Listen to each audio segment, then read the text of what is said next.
How are you doing, everybody? Welcome to Wisconsin Sports on the Go with Trage. I'm your host, Trage. Today we have a special guest, former UW Madison and Clemson softball. We're going to call her a star. She's well known around the state of Wisconsin, so we're going to call her star, Ally Miklesh. If I butchered the last name, you can tell me I butchered it. Took a It's shot in all the dark. good.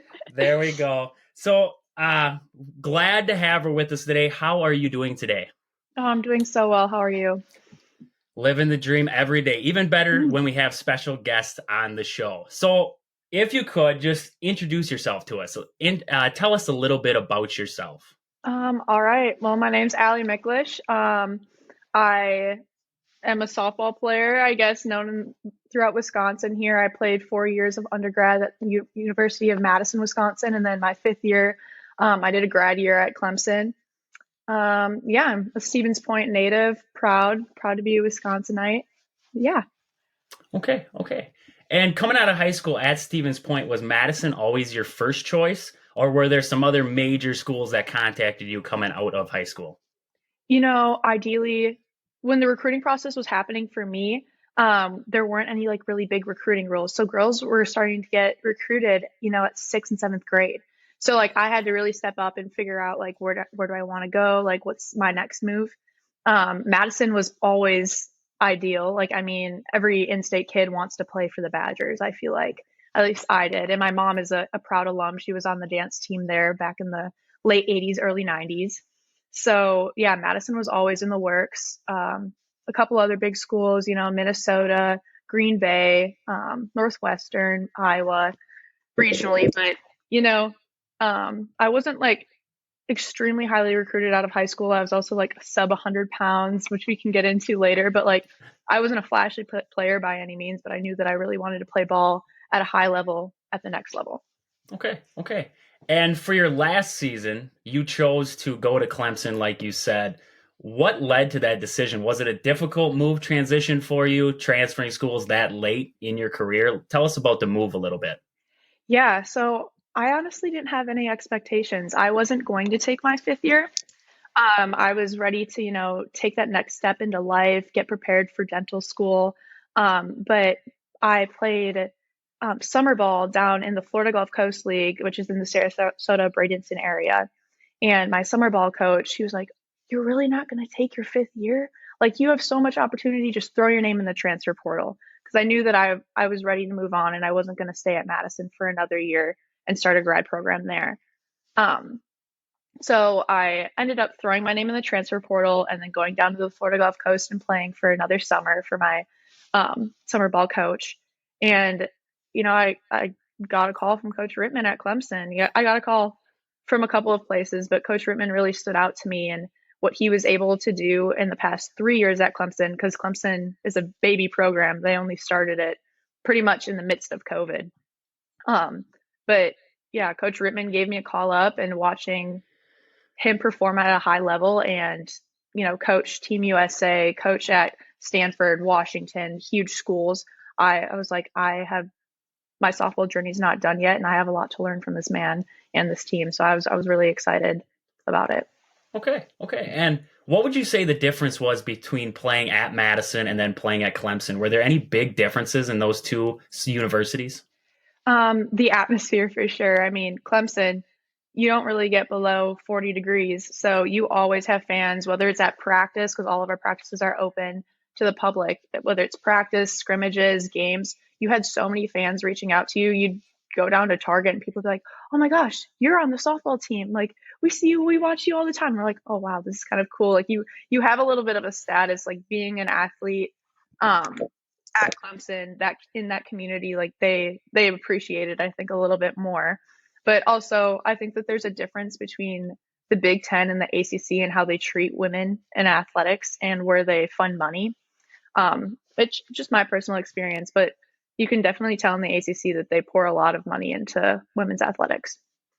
Okay, and that was my next question to you, was the big differences between the two conferences. And I guess with that leaning more towards competition level, would you say it was higher in the ACC versus the Big Ten?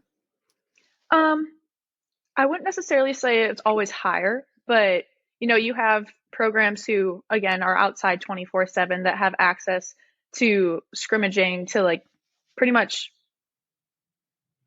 I don't know how to put it, pretty much a lot more resources that pertain to the sport, I would say.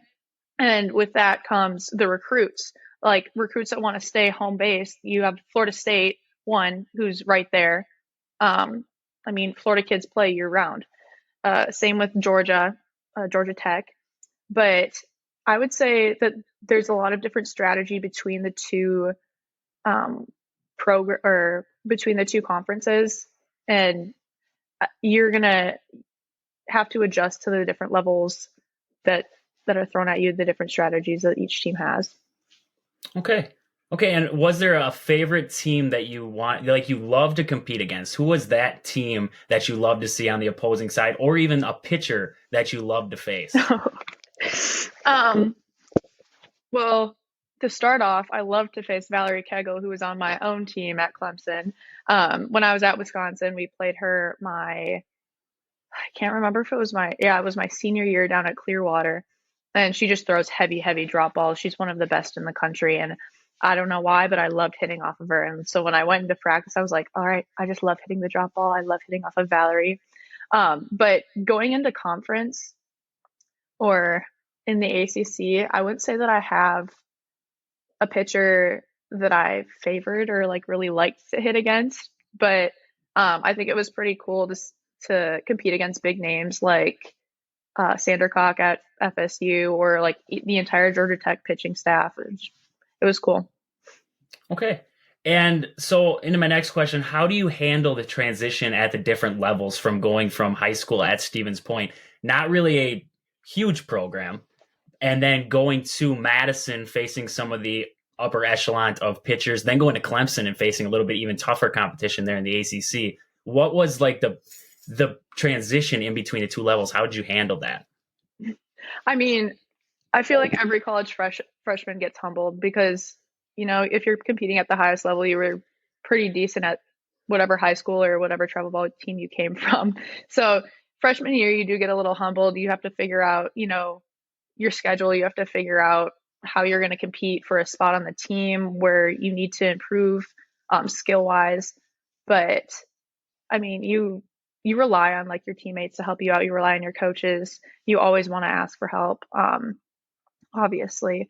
But I would say the biggest jumps were definitely pitching, for sure. Because I mean, in Wisconsin, you don't see softball as being one of the biggest sports in the state. So like the competition isn't always at the highest level. So the understanding pitches, pitch strategy was probably the biggest jump for me there. But I wouldn't say that there was really any jump between Wisconsin and Clemson. I mean, pitchers have a strategy. You have to compete at your highest level. And I mean, when I went to the ACC, I was also a very established player in the NCAA. So I was prepared just to experience whatever was thrown at me pretty much. Okay. Okay. And what was with your training and conditioning? What was your experience with that in college sports? You know, training and conditioning wise, I love it. I live for the day to day practice, and I think that you have to at that highest level. Um, I enjoyed it thoroughly. We really didn't do much conditioning because there's a lot of laws that go against training athletes or conditioning them to a certain extent. But we at Wisconsin, we'd lift 3 times a week. We'd do a running test in the fall and in the early January when we'd come back from winter break. But when you come up to that highest level, they're going to test you mentally and physically, but they also want you to be primed to be in the best position to compete.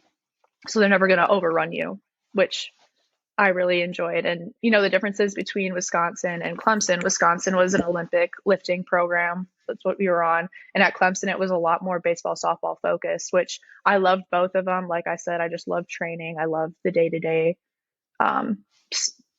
like amenities, I guess, day to day things that come with softball. So yeah, Okay. it was pretty similar overall. All right. All right. You took the question right away from me for the next one there. I was going to ask the difference between the two. You got it in that question. So, going to my next one, how do you handle the pressure of competing at such a high level? You face a lot of pressure situations in college that are different than what, your normal high school athlete would see. How do you handle Mhm. that kind of pressure up there at the high levels? You know, coaches at the NCAA at the Division One Power Five level, they always try to make practice way more difficult than a game would be. Any kind of simulation that we do, whether it's pitches on a machine, the spin rate's absolutely insane, like something that you're never going to see in a game. But if you train at such a high level, then you're going to be able to compete with anything that's thrown your way. So, practices were tough. Like they dig us into the ground, they challenge us in ways that we've never been challenged before. But ultimately, it just prepared us for the game. Okay.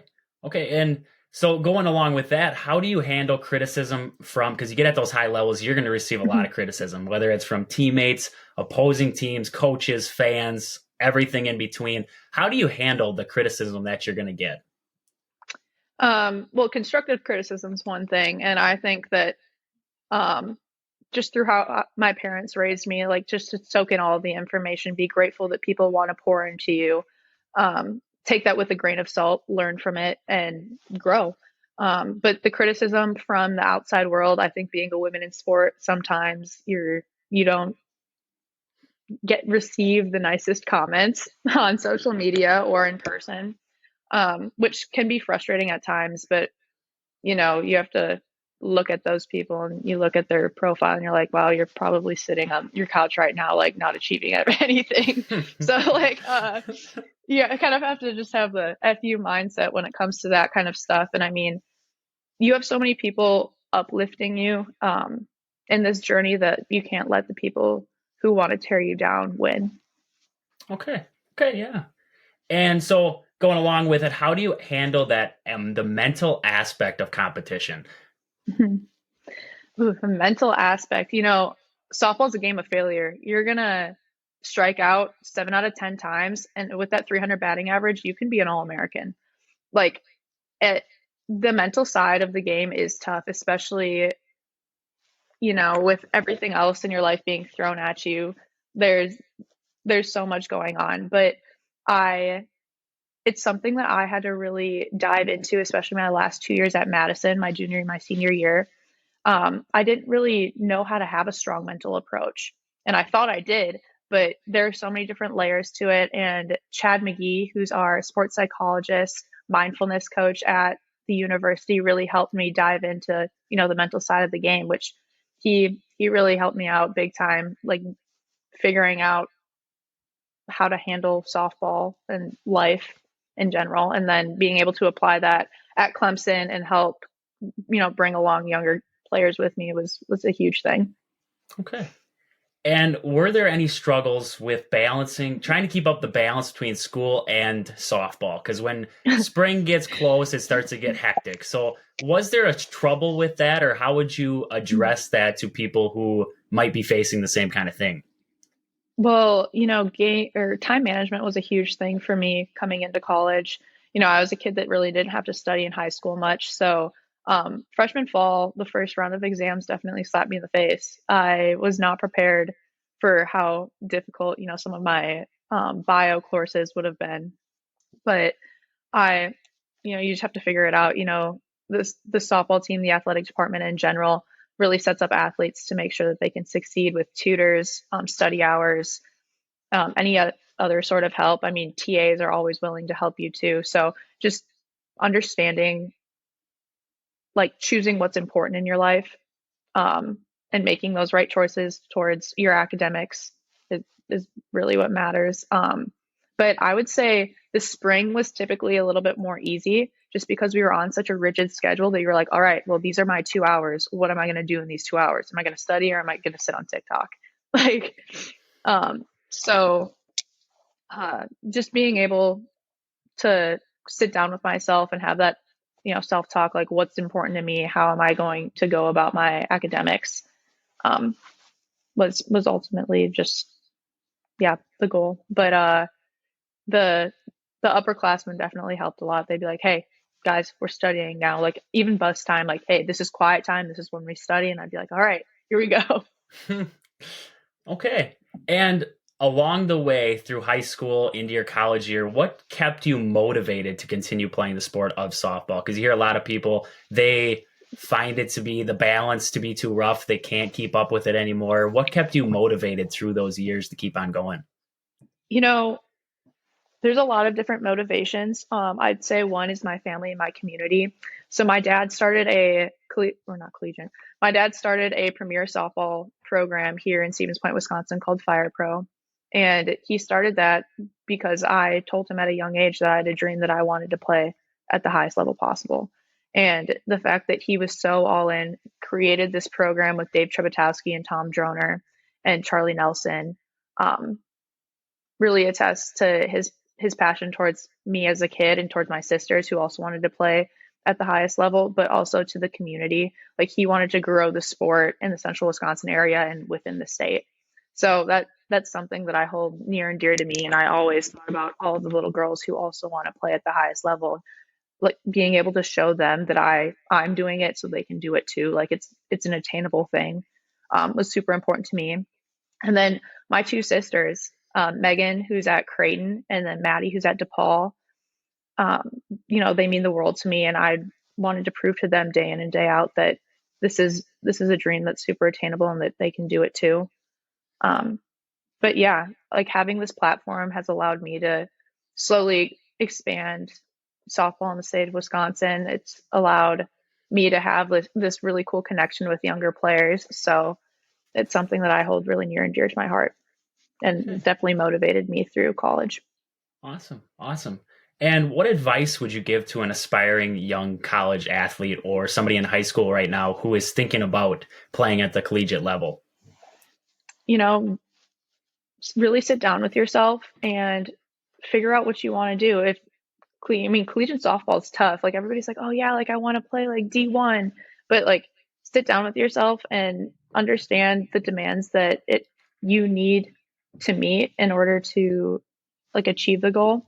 But it's so attainable and it's honestly a dream come true. You will never be able to experience winning or competing with a group of 25 to 30 people the way that you can in college athletics. And I would say dig your nose in and do it. Like I've absolutely loved my journey. Yeah, it's been tough. There's so many highs and lows, but that's just life in general and you just got to keep going through it.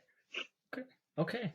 And what's the average day like for a D1 college softball athlete?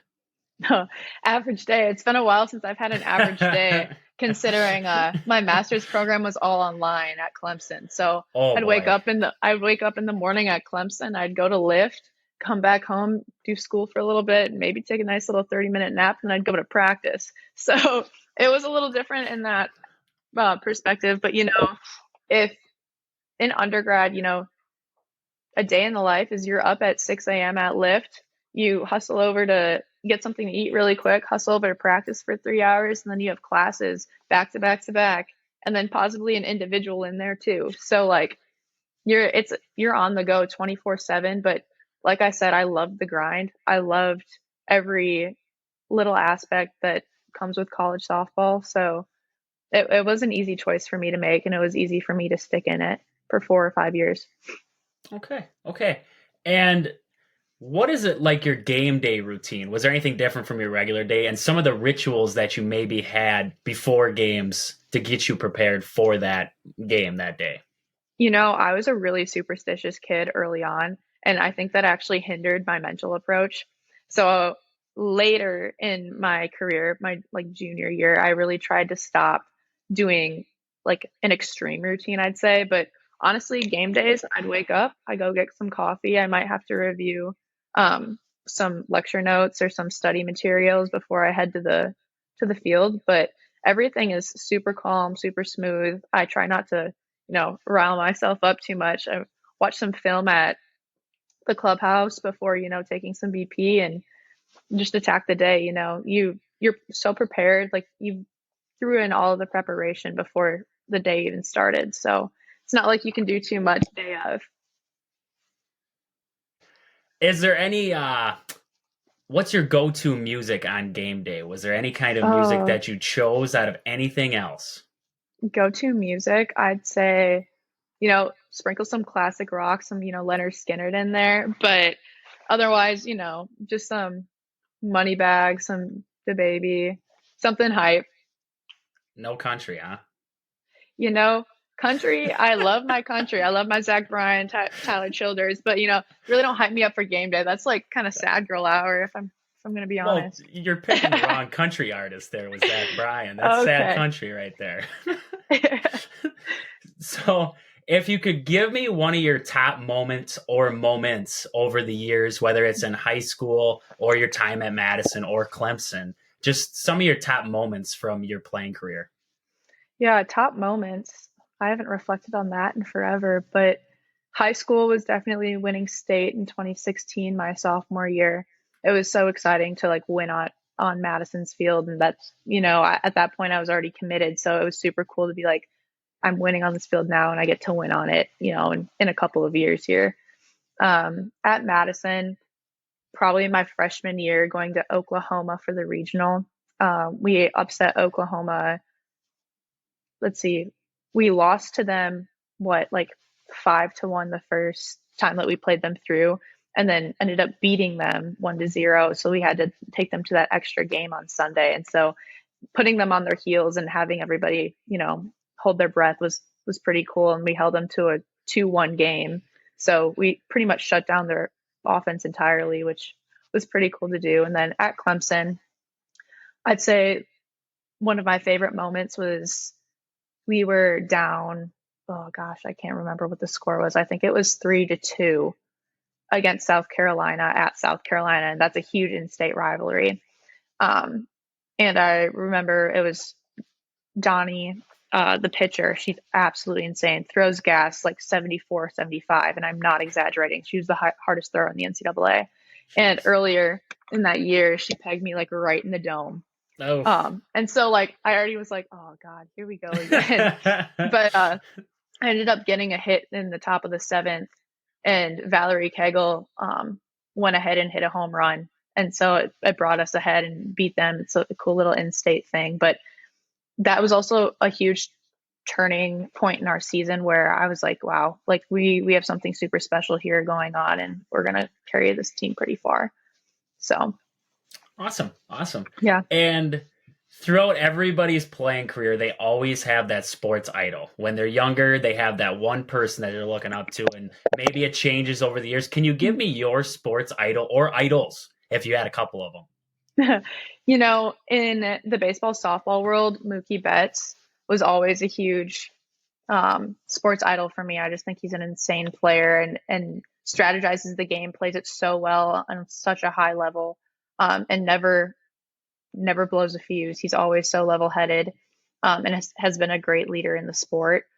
But, at softball, I don't know if you remember the name Megan Kleist at all, but she was the first really big name to come out of Wisconsin. She played at Oregon and was an absolute phenomenal All-American pitcher there. So she's from Kimberly, so being able to follow her through her journey was pretty special for me. And knowing she was kind of the one I was like, all right, she's a Wisconsin kid. She did it. Like, I'm a Wisconsin kid. I can do that too. Awesome. But yeah. Okay. Awesome. Awesome. And if you had to give me throughout your years your greatest accomplishment as an athlete, something you love to hang your hat on, what would that be? I kind of already touched on it, and it's not really an accomplishment that is awarded, I'd say, but being able to expand the game in the Wisconsin area and encourage young girls to follow their dreams like that was a huge accomplishment for me. And seeing my sisters grow through the sport, um, within the sport and outside of the sport, I think has been super special for me. And I hold a piece of that, like just a little bit of pride in how the sport has grown. So that's my personal accomplishment. Okay. Awesome. Awesome. And how has softball helped you to develop into the person you are today? Really deep one. Um, it's taught me how to be gritty, how to want something with my entire soul. And I know that I'm able to accomplish hard things. No matter what it might be, no matter how long it might take me, I know that I'm able to pursue and attack something wholeheartedly. So that's probably the biggest thing that it's been able to teach me. Okay. Okay. And that is about all I have for questions. Is there Awesome. anything else that you wanted maybe to give a shout out to anybody or something along those lines, or anything you wanted to leave people with?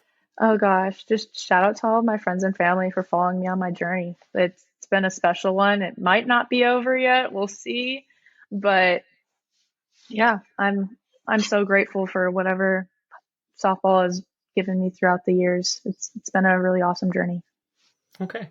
And we wanted to thank you again for being on with us today. Of course.